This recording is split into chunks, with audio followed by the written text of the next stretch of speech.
వ్యాసుడు ఇప్పటికీ సజీవంగానే ఉన్నారా? మహాభారతాన్ని రచించిన వ్యాసుడు ఈయన జీవితాంతం హస్తినాపురంతో ఒక బంధాన్ని పెట్టుకుని ఉంటారు. అయితే ఈ నారదుడి దగ్గరికి వెళ్ళి నాకెందుకు ఈ బంధం హస్తినాపురంతో అని అడుగుతారు. అంటే నీ తండ్రి పరాశరుడిని అడుగు అంటాడు నారదుడు.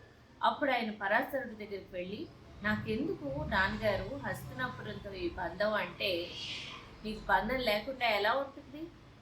ధృతరాష్ట్రుడు పాండురాజు నీ కొడుకులే కదా, నీకు పుట్టిన వారే కదా అంటాడు.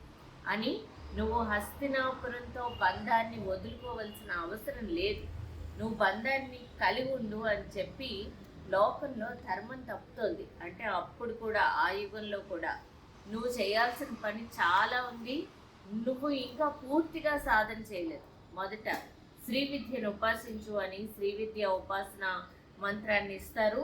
అలాగే అధర్వణ ముని రచించిన అధర్వణ వేదాన్ని కంపైల్ చేయమంటారు. అప్పుడు వ్యాసుడు 18 పురాణాలు, అధర్వణ వేదం ఇవన్నీ కంపైల్ చేస్తారు. తర్వాత స్త్రీ సూక్తాన్ని సాధన చేసిన తొలి వ్యక్తి.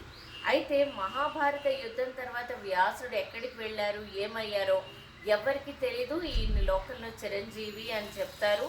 పాండవులు ఈయన జన్మదినాన్నే వ్యాస పూర్ణిమగా ప్రకటించి ఈ రోజు చేసే పనుల కంటే గురు పూర్ణిమ నాడు చేసే పనులకు కొనుక్కున్న వస్తువులపై ఎటువంటి పన్నులు ఉండవని ప్రకటించారు.